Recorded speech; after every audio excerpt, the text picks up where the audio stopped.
4 months and 7 years ago, we did recordings. Hey, everybody. Uh, Yep.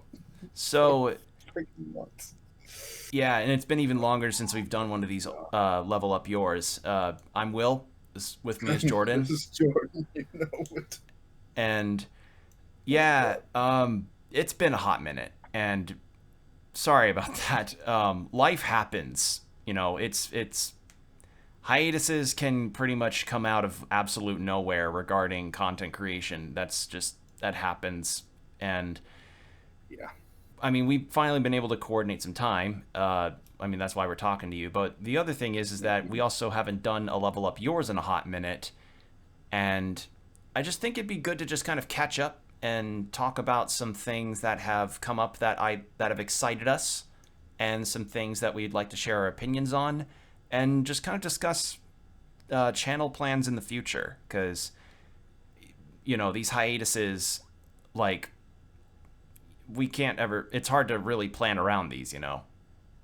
It is. I mean, we are a duo that just kind of rolls with what we got. Yeah. We have short hiatuses. Sometimes we have long hiatuses. We try to go back to stuff that we've been working on for the channel, and then we try to do new stuff so that we can be a little current. It's one of those things. Like we start a project, we want to finish it. We want to finish a let's play if we start a let's play. But look at our backlog. How many of those do we finish? Yeah. Um, And you know, that's not to say a never say never situation on some of those, but other ones are not going to be as on the mm, docket as others. Like, I want to finish Eastward. Jordan definitely wants to finish Phoenix Wright. Phoenix Wright at least. I feel like Phoenix Wright. Probably want to do something with Persona 4 because I've never actually beaten the game myself, and this channel was like the only real reason I kept coming back to it, even though I love the SMT series. Yeah. Although, Uh, um, speaking of SMT stuff, did you see the Persona 3 remake trailers that have been shown around? I've seen screenshots on X, I think is what we're calling it now. I will not call it X. I refuse to call it X. I will not indulge Musk's fucking middle school ass mentality of I'm gonna name everything X because of this. And it's like, it's the most public man childish kind of Oh shit god. you can ever see. Like, it's just it. Yeah. No, I completely understand, dude. I had to make the joke. I know, um, I know. It's an easy thing. It's an easy joke to make. It's just Yeah, it's and too. It's I'm chronically on it, so I'm like, I am oh too, which god, makes the it freaking worse. site's on fire. Yeah, At and least that's the memes are still here. yeah.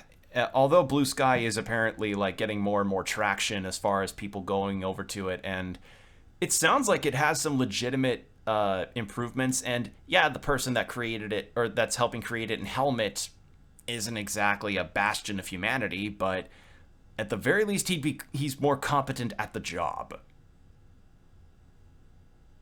Could be So a toddler for all I care. Um, a literal that's boss, except Musk is actually a literal boss baby. So yep. so outside of that, other things that we've got planned is we learned of a little game called Bomb Rush Cyberfunk that I told that is Hmm. out at the time I've of been us so recording excited this. for that. Yeah.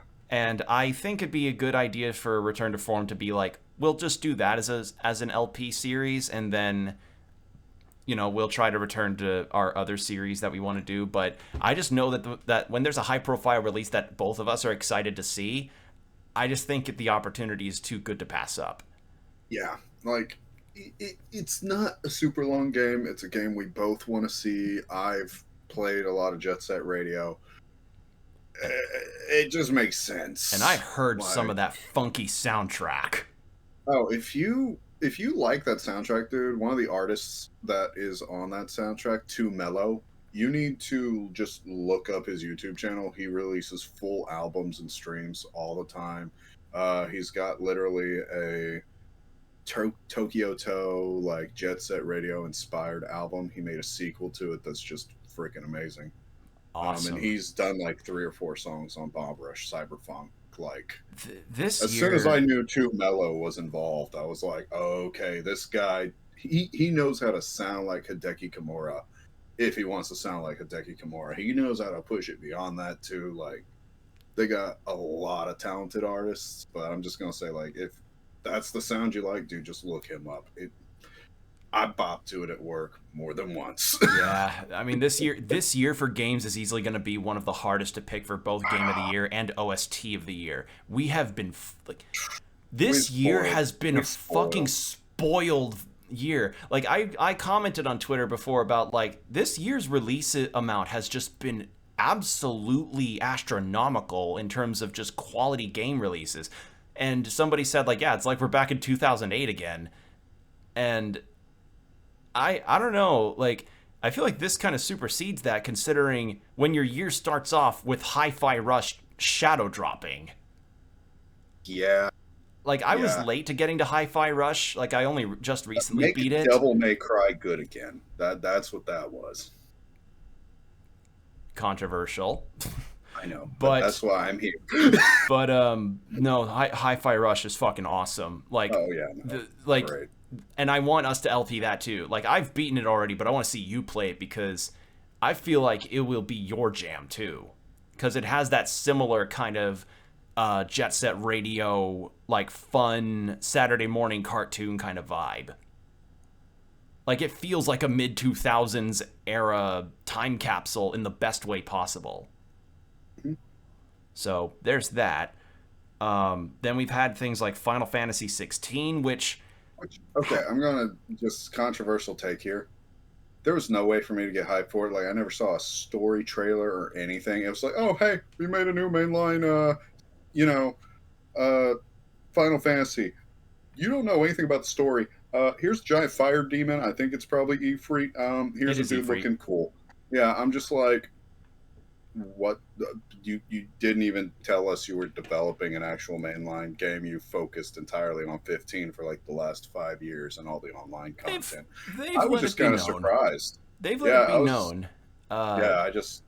To me, it was almost like they shadow dropped Final Fantasy 16, and then like I hear it's really good, but I see nothing about it. It well, Which I kind of blame Baldur's Gate 3 I've because when it comes to RPGs, like everyone knew Baldur's Gate 3 was going to get released this year, and it was like, yep, this is kind of the RPG winner right now. I've known about FF16 for like a couple years before its release because it had like Wow, okay. trickled trailers down, and it even had like a funny little, it had a funny little interview thing with the producer who goes by Yoshi P and now Naoki Yoshida, and he and his team developed the Final Fantasy 14 MMO.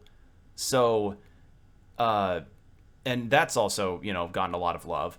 And he essentially said like, oh well, the reason why our first trailer for that game looked like the way it did was because whenever you have pre-rendered trailers for a lot of games, especially when you have the reputation of Final Fantasy, people tend to joke like, oh, this isn't coming out for like the next 3 or 5 or 10 years. So he specifically picked in-engine cutscenes to show to stifle those. Hmm. And I'm like, okay, that's a bold move, but it paid off. And it's been a few months, it's been a while since the game had released, and I liked it, but I'm not that. I'm more of like a recent person that's getting into Final Fantasy.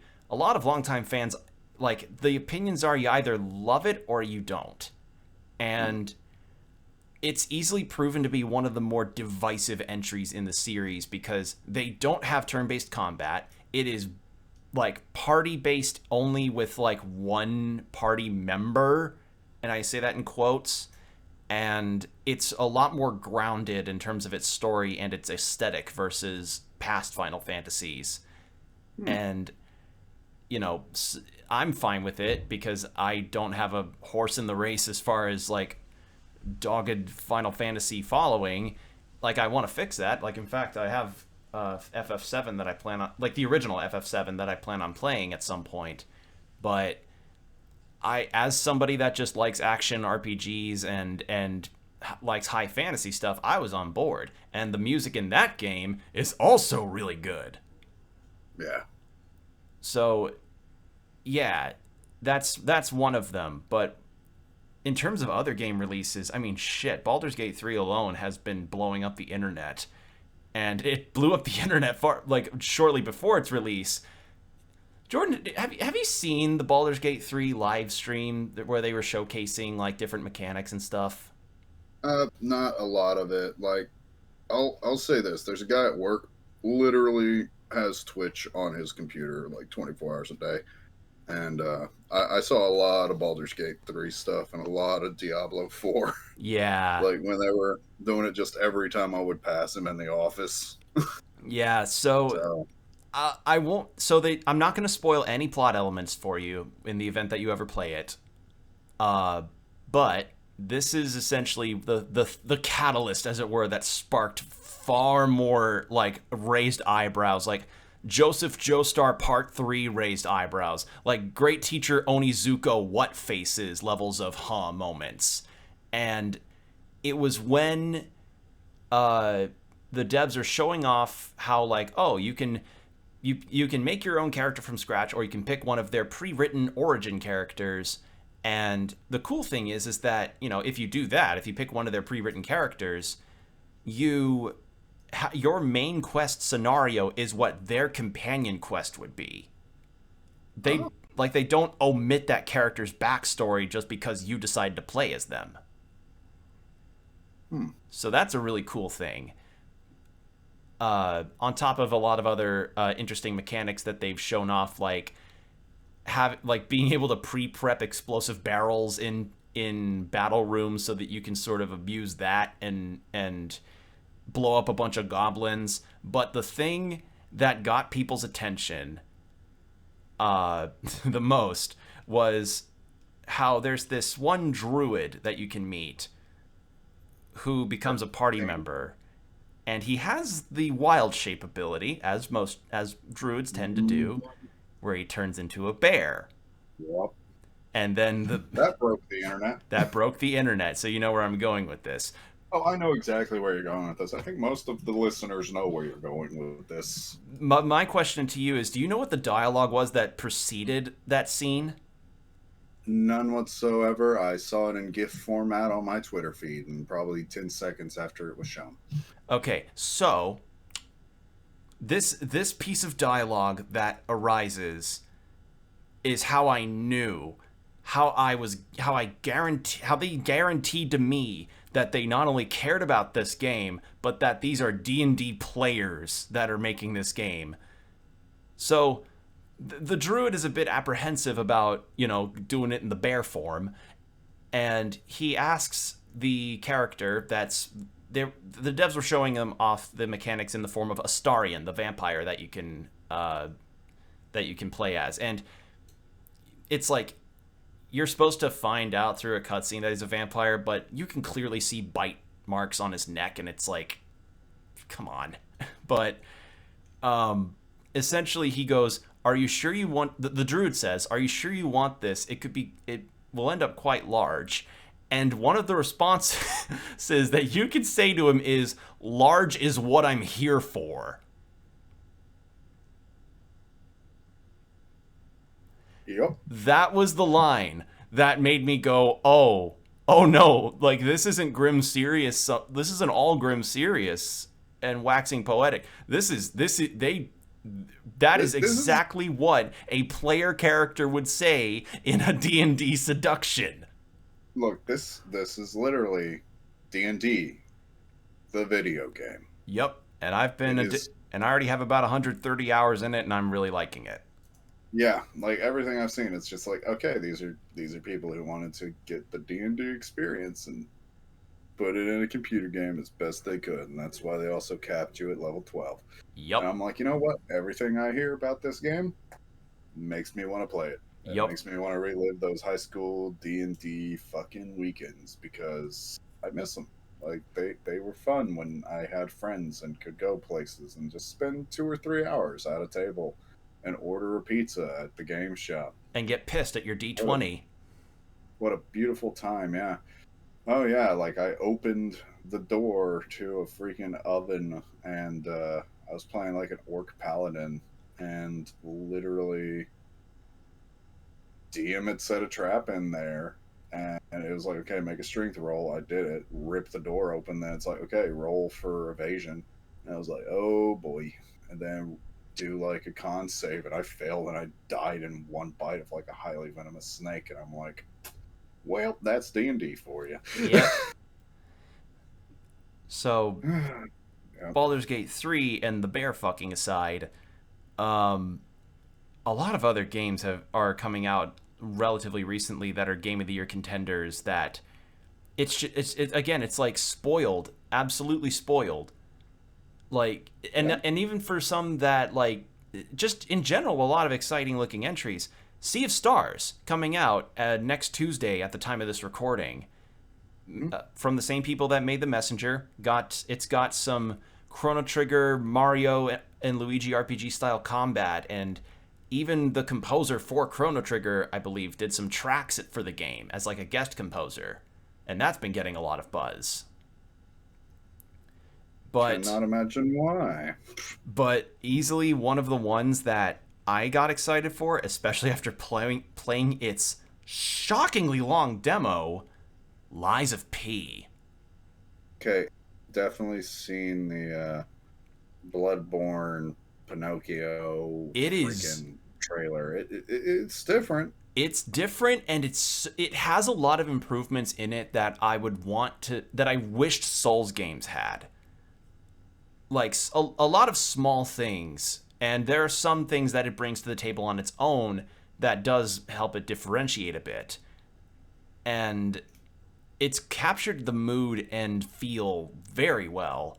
But as I said, some things that they've added to differentiate from it, like in the game you get the ability to essentially swap out your blades and hilts of your different weapons that change up the move set and allow you to essentially mix and match different special attacks that you can do towards enemies. This sounds fun. It's like their version of the trick weapons in Bloodborne, and I'm trying this out, and I'm like, oh, so if I liked the super move of like the piercing dex weapon, but wasn't satisfied with the move set of it, I could just straight up change the blade out and put it onto a different hilt, and then boom, I get a different move set. Oh, but I still get the super move that I like. Okay, that does sound kind of cool. And then another thing, and this is a small thing that I like, when you do backstabs in Lies of P, you actually see the lock on icon change to like a red scratch mark to indicate like, hey, you can backstab now. Instead of it not having that in a Souls game. Like, I'm not like doing harsh comparisons or anything. It's just I like that little addition there. Yeah. It's it's that, and along with a few other things that I've seen other people attempt in that demo that have made me think like, wow, that could be another Game of the Year contender.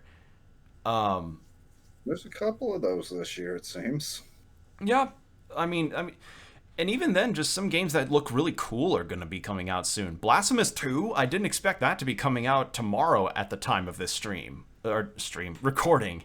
Um, like that was a big sudden feel, and then that Hellboy game that got announced a while ago. I think it was last year's Game Awards. They don't actually know. I didn't even You know there was didn't a know? Hellboy game. Oh, No. so yeah, a Hellboy game got announced, and I think it may be following. I don't know if it's following the comic plot lines or if they're just doing their own thing, but it's in the style of the comics, like 3D cell shaded, and it looks really cool. And that's coming out in like early October. Right. Yeah, and we also found out that the late Lance Riddick, rest in peace, is actually voiced the titular character. Okay. So that was cool. Like I learned about that and I was like, wait, October 4th? I thought it'd be going out next year. Fuck. Damn it. Why? Yeah, no, there's this year, as I said, spoiled. Like, we got a System Shock remake. Yeah. Like, it finally dropped. I am literally probably I'll take Amanda off because we want to do things, but it's like nah. I'm gonna take a whole week off probably in October and just I, play that game I lights must off. I must woo my one true love, Shodad. Yeah, yeah. Me and Shodan got a hot date. Then there's the Yakuza spin-off that's coming out in like November, I think. The that's like starring Kiryu during the like between the events of Yakuza 6 and 7. Uh there's too many. Like if I'm like just for the I mean that's including only the games that I'm excited for. Yeah, Like because I imagine there's a lot of other games that are releasing. Okay, some of the other ones. So Resident Evil 4 remake. I played that too, and I could say for certain that I liked it. You know, it expanded a bit on the Resident Evil 4's combat to a way that made it feel very good to play. And the only thing that I kind of was like for is just how they changed Sadler in terms of his characterization. But other than that, good game. And I like the demo. The demo was pretty good. that was also a good demo. Apparently, you could like end it early if you shot the bell tower with your pistol. Yeah, and I like that about some of the remakes. They definitely, with modern technology, can add like more to the environments. Kind of a weird That's what I'm speedrun seeing in a strat. lot of these. Yeah, exactly. It's like, hey, it is an older game, but if you know the map, try Yeah. something new. Get something Another for you. another game that came out and did make a buzz, but I wouldn't really say is my game of the year. Zelda Tears of the Kingdom. Yeah, that definitely, dude, that's still making buzz. I mean, any big Nintendo release is going to be a big buzz. Yeah, but Tears of the Kingdom for me, I liked it. I had fun with it. I'm not sure if I felt like I had $70 worth of fun with it, but my problem with it is like this. It a lot of people say it just feels like a DLC expansion to Breath of the Wild, and I feel that's kind of both true and not. I feel like that's kind of true but kind of not like it's both accurate and not accurate at the same time. Like they change enough up about it to make it feel like a new game, but the $70 thing I think made it a bit egregious, especially considering like the the way that certain things were done in that game just felt like I was going I just kind of didn't feel like going through a whole lot of it. Like so you have 4 dungeons that you're going through and they represent each of the regions you're in. Gerudo Valley, the Goron City, the Zoro City, Yeah. and the Rito Village and so forth. And you do that dungeon and you get shown a plot cutscene that is pretty much a carbon copy across the 4 different dungeons you go through. And then there's the shrines that I ended up not bothering with after a certain point because I nearly maxed out all the hearts. I gave up on the Korok shit completely. Hmm. And I think the thing that just bugged me most about it was just I wanted a different Hyrule, I think. Like cuz the Sky Island stuff and another thing that they added, I don't are you going to play Tears of the Kingdom? Probably not. I still haven't played Breath of the Wild. Okay, so in Tears of the Kingdom, you essentially get an underground area to explore, which was really cool. Had not been shown off in any of the trailers, and Yeah. it gave me like feelings of Outer Wilds exploring Dark Bramble for the first time, being like, "Oh fuck, I don't know where I am. It's completely I have no visibility. I'm scared shitless."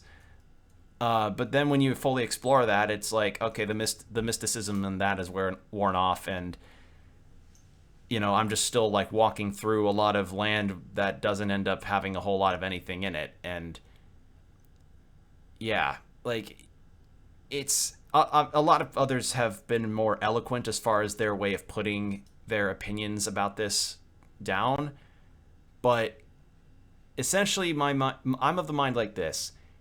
It should not have been $70, I feel.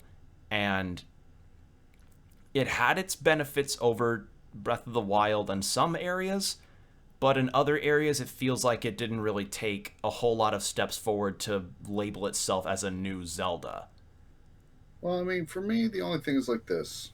Growing up, every Zelda game seems to kind of take the Final Fantasy approach and being its own adventure. Yes. Very rarely would you get a sequel in a Zelda game unless it was like a handheld spin-off. Yeah, You and know, like you get Spirit Tracks for Wind Waker, something Spirit like Tracks that. and Phantom Hourglass for Wind Waker. Yeah. So to me, it's like, okay, it's a sequel using essentially the same map, adding a couple new assets. Yes, you definitely had to update the engine. You're making new story. Of course, people need to get paid. I'm not expecting you to sell it like a $15 expansion at this point because I see from like the gameplay they've done a lot. But at the same time, you're selling the same game that was on the Wii U. Yeah, it's Wii U slash Switch, and Yeah. To me, that's the only big turnoff. It's like, okay, so it's a sequel, but literally running in the same engine on the same hardware it's 5 years since the consoles come out. Like, and but I don't know. It wasn't a game that like just I knew I had to play. yeah, But well, I mean, I knew I had to play it because I knew I wanted to play it because I'm a Zelda fan. But yeah, but after I beat it and I got to let the game sit in my mind for a while, I knew this wasn't gonna make as like this isn't gonna be as prevalent in people's minds as Breath of the Wild was and still is, because it's like Breath of it's the more Wild of the same. took a risk. Yeah, it took Breath a of the risk, Wild and was Tears of the Kingdom fearful. felt like an odd complacency, albeit it's food analogy incoming, it feels like you were just served this really awesome salad that had the perfect balance of all of its different veggies, had a really good dressing on it, and it was just like, nice. But then for like your next meal, they gave you the same salad, just added some protein, like some salmon or tofu in it, and you just kind of see that, and you're like, could I have a burger or something? Like, can I get a dessert menu, please? Yeah, it doesn't make the salad any less good. It's just, well, I already had a salad while I'm eating another salad for the second course. Yeah, like if they're gonna, and the thing is, I pretty much can guarantee that they will want to keep doing this open world Hyrule format for future Zelda games. The only thing that I would ask is this: have a different Hyrule, have a different Link and Zelda, maybe have a different story structure, add a new villain. People tend to like when Nintendo does different things with villains. Like Vati and Zant are considered some of the more Girahim's Vati and Zant are considered some of like the more out there ideas for Zelda. Skull Kid from Majora's Mask, Majora's Mask is a sequel to Breath of the Wild, but it's in a completely different area. It's not a Hyrule game at all. Uh, So I don't know. I just would like for another Zelda that if they're gonna keep the open world thing, change this.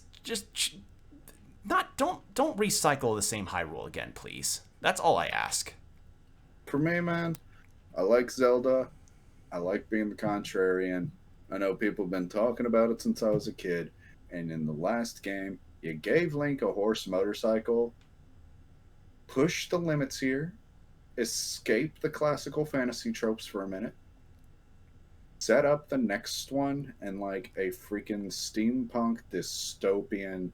Um, what is like Ganon, the spirit form? He's called like Malice or something. Like, He's like Calamity Ganon in Breath of the Wild, and then he's like a Demon King Ganon in like Demon King Ganondorf in Tears of the Kingdom. And of course, obviously, when he was shown in his rehydrated, beefy form, people started thirsting after him hard. my thing is this: make him like a corrupt CEO businessman in like some giant steampunk fantasy world that's like turned this giant city. You could do the sky, underground, all that. Just make it like horrible, dystopian, almost cyberpunk, but like steampunk fantasy esque. give Link an AK, like the freaking, I don't know, Glock of Legends. Have him riding around on a motorcycle I with like don't a think they'd ever get rid on of stuff like the show. Master Sword and such, but I No, get the I idea get that it, you're but going like, for. like just throw me a new angle. We love this character. We love the series. We love the exploration. But you could do so much more. And I feel that would be a lot of fun to see because obviously the timeline is very loose. Like we could Right. have Well, 40K I'm of Legend the of Zelda. opinion. I'm of the opinion that game series should never have a timeline to tie entries together. I believe Koji Igarashi, one of the producers that used to work on the Castlevania series, said that making the Castlevania timeline was not a good idea. So, take from I that, can understand that. take from that what you will. And I just, yeah. So, Tears of the Kingdom, good game. Not my game of the year. Just not something that I would ever think of as like that didn't wow me as many times as like Final Fantasy 16 did. As much as I know probably Lies of P will, and how much I definitely know Baldur's Gate 3 will, can, has, and will continue to do throughout the year. If there's any game that I think will end up being the Game Awards sweeper, it's going to be that one. Just from Or what I've seen, yeah, I really gotta support Baldur's Gate 3. It's built such a community. Like Diablo 4 had its time in the sun, but as soon as Baldur's Gate 3 dropped, everyone's like, what's a Blizzard game? yeah, and well, I mean, there's also Starfield coming up, which a lot of people are hyped for, but I mean, it's like okay, I'm not going to be too. I'll see where it lies, but I've got other games I'm more interested in. Pretty much, yeah. I mean, I've been so busy with life, I haven't had time to really keep up with a lot of games that would interest me. So unless it's something quirky now, like Bum Rush Cyberpunk, or really that's the main one for me at the moment. Like Yeah, I don't know. and the thing is, it's also just hard to keep up because there's just so much now. Like there's so many cool looking games coming out soon, but Yeah, that's like kind of it's a good time to be a gamer. it's a It good really time. is. Like we Yeah, eat world's good. world's literally on fire around us. You know, it's hotter than shit right now this summer, but hey, at least the games are good. Oh yeah, I get out of the truck, walk into my building, and it's just like if I had health bar, it'd be ticking like -1 You need HP. your Varia suit. Exactly. I literally need a Varia suit in this Texas heat right now. Yeah, even in the Midwest for me, it's pretty bad. Like it's been 100 degrees in my area. Yeah, I can imagine for you. Yeah, that'd be really rough. Yeah, but another bit of news. Did you hear about the Charles Martinet thing? Yes, and I went ahead. I re-listened to the Mario Wonder commercial, and there was one of the Yahoos where I caught it. I'm like, oh yeah, no, that's not Charles anymore. Yeah, which it's understandable. You know, the last thing that I would ever want is for him to be like overworked to the point of like not being able to do much of anything. Like, I mean, he still has a great attachment to Mario. I mean, obviously it's Oh yeah, I mean he's gonna be the Mario ambassador. Like yeah. The last that thing man that is Mario till the day he dies, as far as I'm concerned. But like, I get it. At some point, we always have to pass the torch on to a new generation. yeah, But and he is the voice that made Mario. yeah. And a lot of people are pointing to the Mario movie about how he voiced Mario and Luigi's dad when he said those are my boys, like, and how that's kind of recontextualized now. Yeah, So that was something. But other news that has cropped up is also a lot of the animated. Is also some animated series that have recently, you know, been brought up as far as release dates that I didn't expect to come as soon as they did. yeah. Like Invincible season 2 coming out in November. Kind of excited for that though. I am too. Like I should have probably read more into the comics, but like I but at the same time it's like those compendiums are like $60. Comics ain't cheap, dude. They are not, but but I am excited for season 2 of Invincible though. I'm ready to see more of that because I really enjoyed season 1 a lot. I'm Good like show. I know you did. Um, and then the one that shocked me the most, I didn't expect this to come out this year. I thought it was going to come out next year. Castlevania Nocturne. Yeah, I did see that announcement. Just kind of felt a little out of left field to me, but I mean, I'm I mean, just I surprised that it's coming out this year. yeah, I mean, I think it'll be pretty cool. Yeah, it's gonna be that'll be definitely an interesting release. I look forward to that, and I look forward to seeing people doing cosplays of the different characters there. And I'm just kind of interested in terms of what the story's gonna be like, considering Dracula in the original Castlevania series had his end. I won't say what to spoil, but had his end. Um, and I just wonder how they're going to expand on it. But we'll see. We'll cross that bridge when we get to it, I suppose, when it releases. But yeah, it's been an interesting year, and next year itself is also looking to be pretty pretty equ- possibly equally as spoiled for gamers. Like the aforementioned Persona 3 remake. Like that looks clean. It sucks though to not get the FES stuff included though. Well, actually, I did look into it a little bit, and it seems like they are adding some elements of the FES version into it. Just not the. I hear it's like some of the elements are being added in are that are the things like people liked about it, but not all of the elements that made it kind of a mixed bag. I don't know. Well, It's okay, so like to me, I bought my buddy P3 FES on the PS2 at a local game shop when I was in middle school because like I wanted to get into Persona. I played 4. I wanted to play like SMT3. I thought, hey, I got a buddy, let's play it. I found it. FES for the longest time was considered like the definitive edition.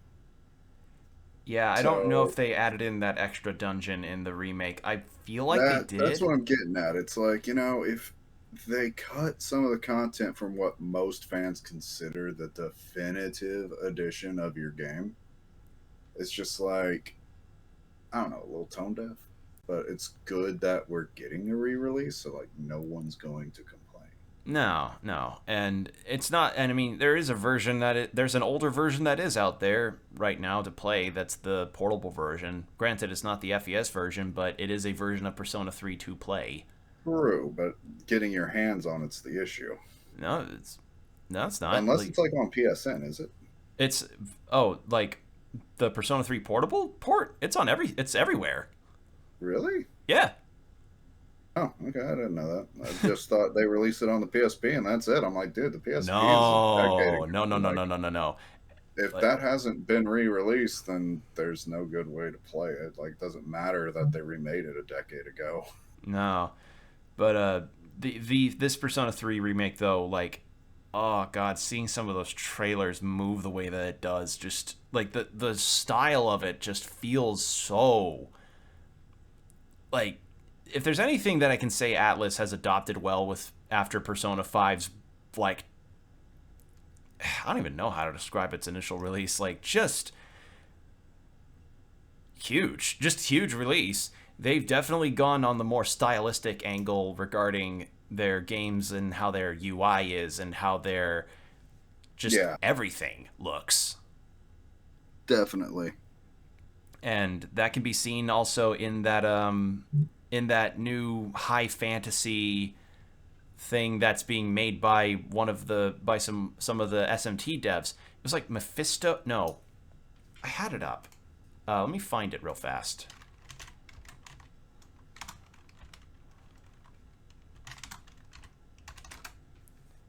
What was it called?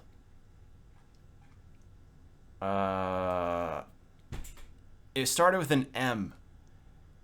Shit, what was it called?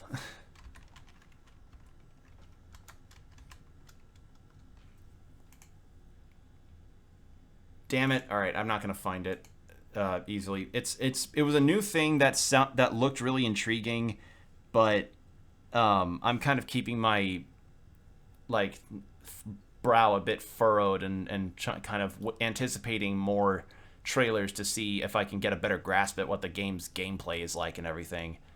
Like, if anything, Persona 3 Remake's more what I'm looking forward to because it's just improving on some elements and possibly changing a lot of other things out.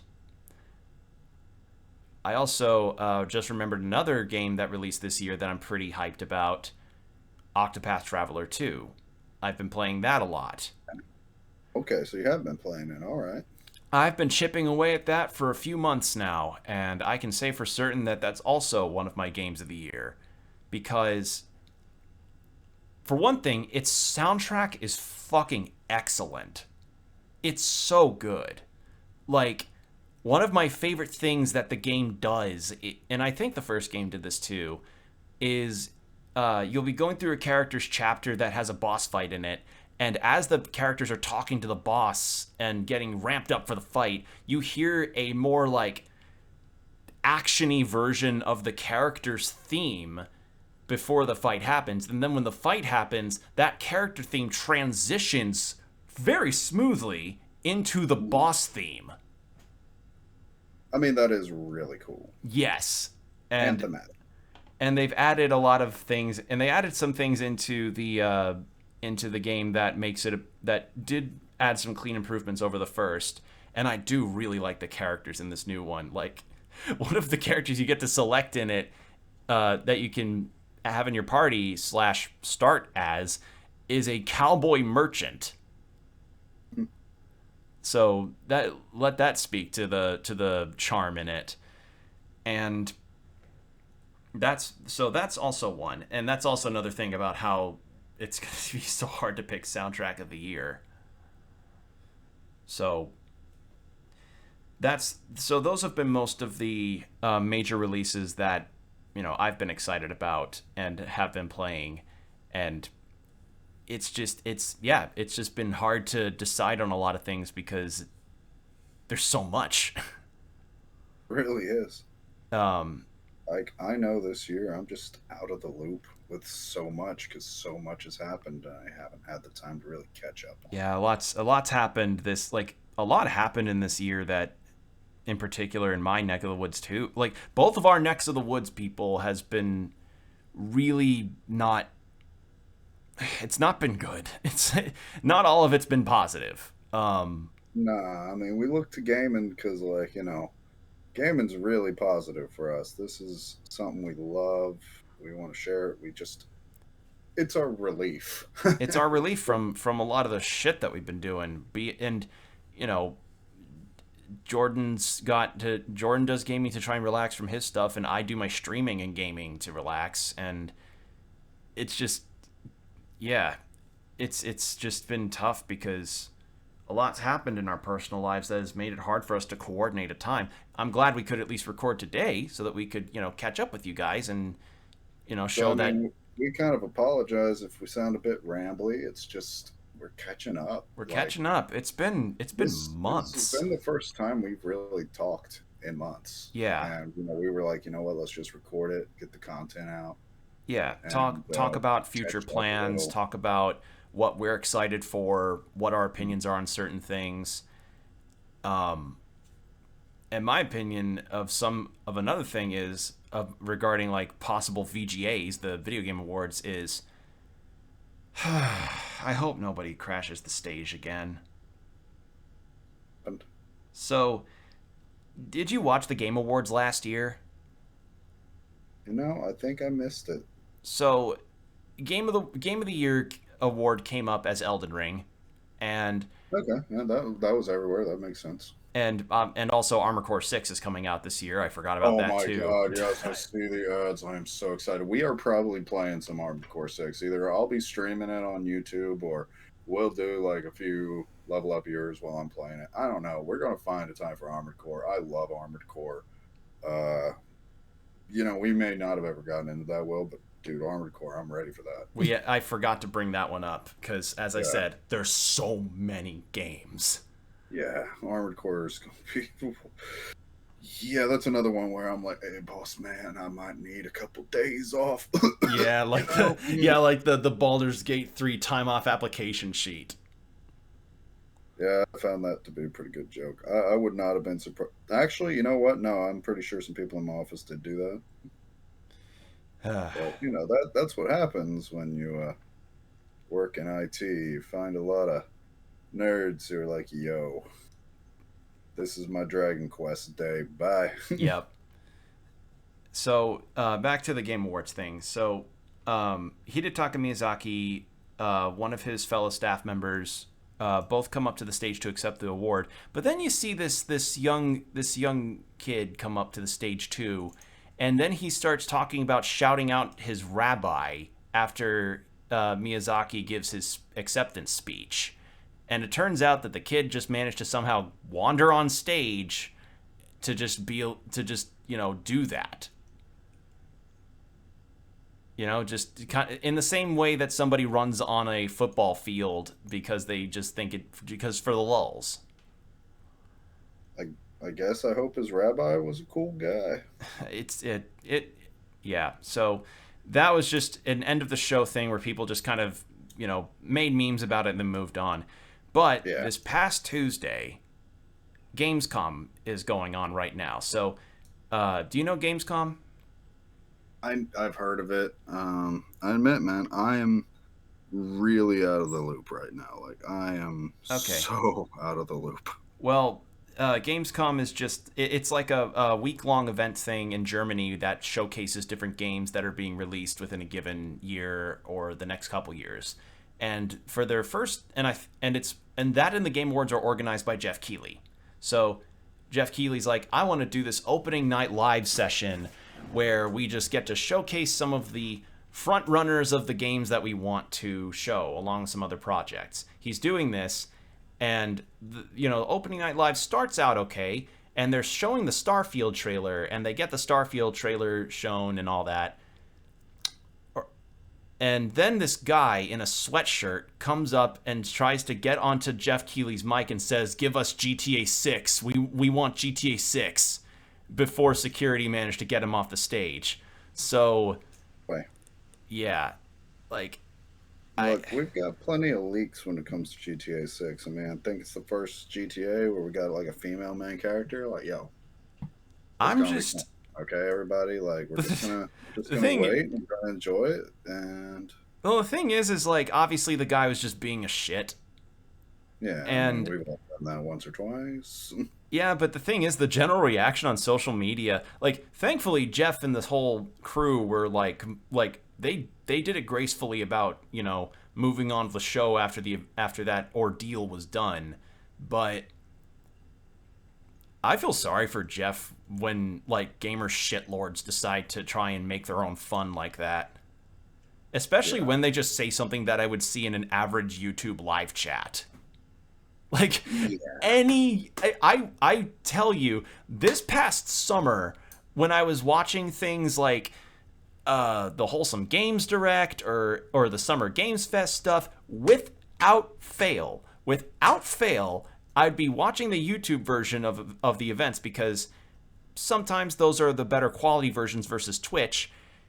I would see like just constant GTA 6 question mark, and I'm just like, wow, fucking really? And yeah, but I'm also thinking this. As nice as it is to have those live stage events, especially when they ever get to have those live music performances, because those can also be fun. definitely. I I think Jeff should not be having those live stage events, or if he wants them, security needs to be a lot stricter. Like, so my solution for him on this is this: have security posted at strategic points around the stage to prevent that kind of shit from happening. Because let's face it, if you're gonna allow regular people to purchase tickets for your event to sit in on the audience, you're gonna end up with a few dumb idiots in the crowd that are gonna be like, "Hey, I want to walk on stage and make a joke of this show." Like, no one's Yeah, gonna find it funny. No one thought that guy was funny. Like from Gamescom, people were just rolling their eyes and moving on with their lives. Like, not even a thought was spared on that. Nope. So if you want to, so just have strategic points of security, or only invite journalists and industry guests. And I mean, there's problems with that too, though. yeah, I can understand that, but it would also decrease the chances of a derailment of the show. Because before the Rabbi one, before the Gamescom one, before the Rabbi one, there was or before the one at the Game Awards last year, the guy like Jeff also had this incident with the guy that directed that game It Takes Two, where he derailed the awards show by saying "fuck the Oscars." Eh, I mean, that's kind of funny, though. It's funny, but it's also just like, uh-oh. He like, I don't know. There's, I mean, I get it. There's a little bit of an oopsie there, but like that's also something where you can be like, well, sorry, kids. People have opinions. yeah. You know. And then the final piece that I would say regarding the whole like making sure nothing happens, don't have live stage events. Like, just make it to where you're just sort of announcing your games via direct style, or like how you did at the Summer Games Fest. Granted, it's gonna like that, you lose that bit of personability, but if you really don't want like meme shitlords to go onto your stage and derail your show, there's just got to be some things you need to change. Yeah, I don't know, man. Like, I wish we could still have the old world where we could have E3. Like, Yeah, it just isn't really feasible in today's age. E3 is just not feasible. Like, straight up, E3 is indefinitely canceled, and yeah, and Summer Games Fest killed it. Back. Yeah, and same with the Nintendo, tree houses and all that. Like, having those still happen. I think. Yeah, but I think in a way though that was the death knell. Yeah. Like, all you're saying to me, the more you're talking about, if you don't want this meme shit, it's like, yeah, you got to get the community out. You got to stop having an in-person gaming community that's always been a little cringe, because now we've got cameras on everybody, and that shit happened before, but it was never as posted. It was never as big a deal. Now, No, because it's not even just just goes too far, and I hate that that's the case. But it's like, no, I came and I grew up dreaming as a child I'd go to an E3 one day. That's not going to happen for me. And it's because we've gotten to a point where everything is just so, you have to be tight-lipped, you have to keep it professional. And when those slip-ups happen, because they inevitably will when you get thousands of people into a single room, I mean, heck, Diablo Immortal, don't you have phones? yeah. We are a group of cringy people. It always has been that way, but we have fun with it. And unless that spirit of fun can be kept, then yeah, you got to keep it to a bunch of corpos, a bunch of reporters, people who are going to, have their opinion in a chat that can be moderated. And if anything, it's killing some of the fun of having a gaming community for me, because you know what? Yeah, you got that kid on Xbox who is just a screamer. But you know what? That's part of the flavor and fun, because you're not really going to get that going and playing laser tag. Yeah, And but if you do, someone's going to, kick that kid out and his parents immediately. yeah, the other thing that made it a problem for me is that if those kind of stage crashers keep happening, it's gonna not look good for like industry guests that they would want to invite over. Like, how, because the thing is that not every, no, how do they know that not every stage crasher is just going to be a meme shitlord? How like, because some of them could potentially have a nefarious intent. I'm not saying any of them might. I'm just saying there could be a chance, and it also is not a good look. It's not. But I mean, if we got to live in fear of that, like, is living in the society even worth it at that point? Yeah, but society. Yeah, we're part of a society. Society. That's what I'm I'm getting at, man. It's like if we really got to go that far, like how far have we fallen? Yeah, well, We we have it's just fallen. etiquette. It's just a loss of etiquette Yeah, for that kind of thing. And in the end, nobody was harmed. Nobody, no. and everything was moved on relatively well. It's just I Yeah. just wish Does at the, that look bad for the industry? Probably, but it just well, not so much looks bad for the industry. It just looks bad for mostly Jeff Keighley and the organizations that he works with. And I just I don't know. A lot of us just like to tune in for it because we just want to see these announcements, and then when some person comes on because they want to be funny and derail it, it makes the experience awkward for everybody. It's like the class clown hopping up onto the table and like I don't know, like throws like just starts like doing something stupid, and it's like, dude, I'm just trying to learn my math. yeah, So I get that. I don't know, man. I feel like I want to be contrarian, but I get exactly where you're coming from. I can respect that. yeah, if anything, I saw that, like, I was watching that live. I saw that, and I just felt like a secondhand embarrassment from the whole thing. A lot of people did, and it was just a thing where that happened, and then sure enough, that just ended up getting pushed in and out on the other side because we're just so wanting all this done. It felt like this. You know what? It felt like the same reaction when the government said aliens are real. There you go. Yeah. It felt like that. It just felt like everybody was like, okay. Because So it's going to help me with my taxes this year. Are yeah, they it's going like, to pay up? what you can find. What you're gonna tell me that the Ashari are real, but you can't help me with my housing? Yeah, we still got people starving on the street, right? Is Xenu going to help with that? Are the Turians gonna help me? Are the Turians from Mass Effect gonna help me aff- help me afford uh groceries for the next week? Yeah. Yeah. And like, hey, I'm all for aliens. I want to believe, but it's like, dude, if you're gonna drop that and have me take it seriously, we got some other We got other issues. issues. We've got Yeah, we got other issues. finish this side quest before you hop on another one.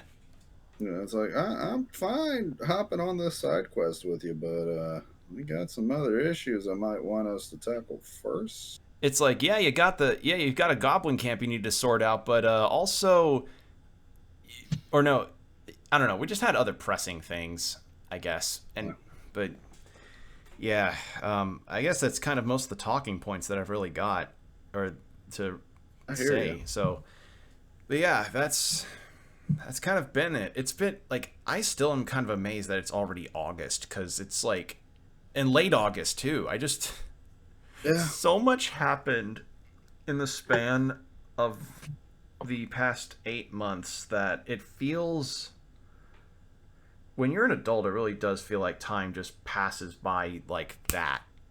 You know, you blink, no, you blink, and you're suddenly in your mid 20s. sure, yeah.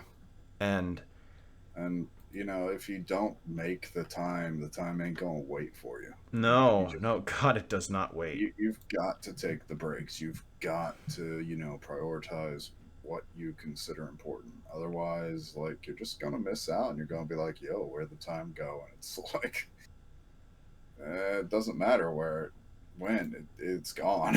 Yeah. Well, in any case, it has been good to catch up.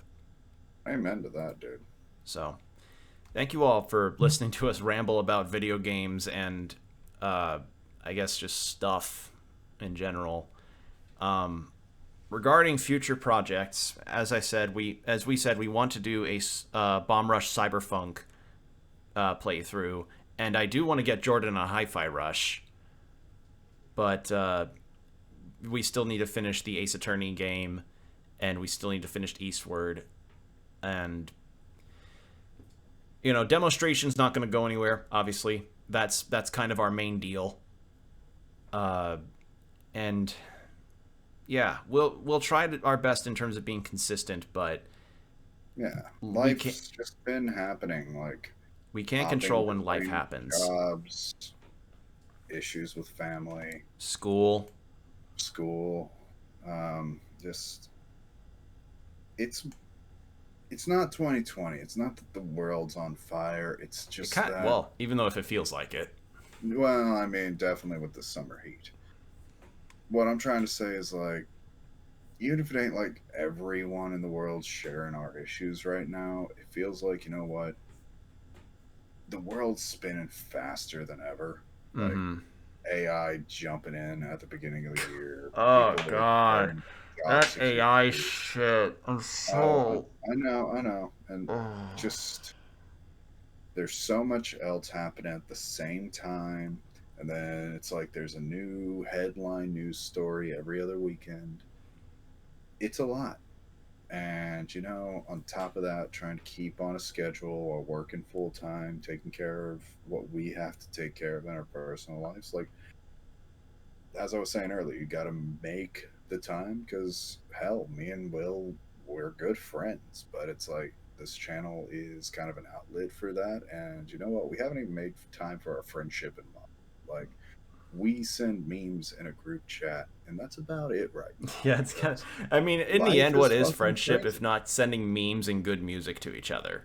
Yeah, yeah. Like that's But, you know, that's, like when we I sent you definitely, the 24-hour Cinderella from Yakuza 0 mixed with Earth, yeah. Wind, and Fire. Mm-hmm. Hey, I ain't knocking it. I'm just saying, like, we've gotten to this point where it's hard to really step back and do the things we enjoy because there's just so much constantly coming down. Mm-hmm. And hell, if anyone is listening at this point, I just want y'all to know, like, you're not alone if you feel a bit overworked, stressed, or like, you Tired. know, tired and you're having a hard time making time. We get it.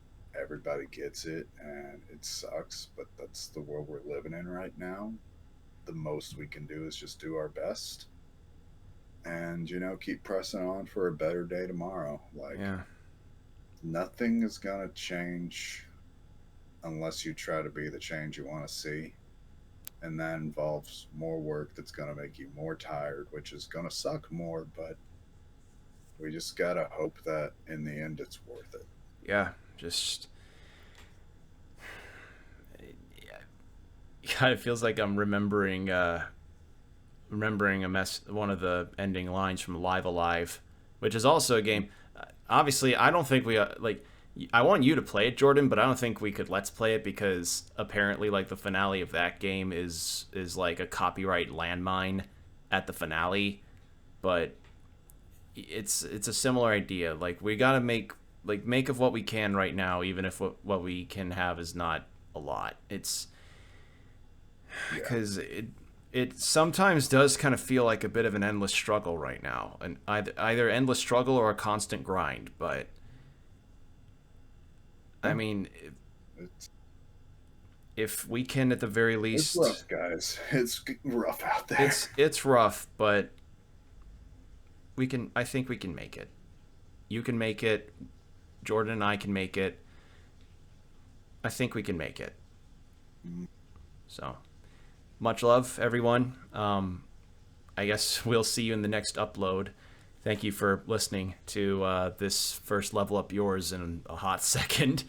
Oh yeah, and hopefully that next upload's going to be sooner than later, guys. Fingers crossed. So take care, Yeah. everybody. Peace. Yep. Ta-ta for now.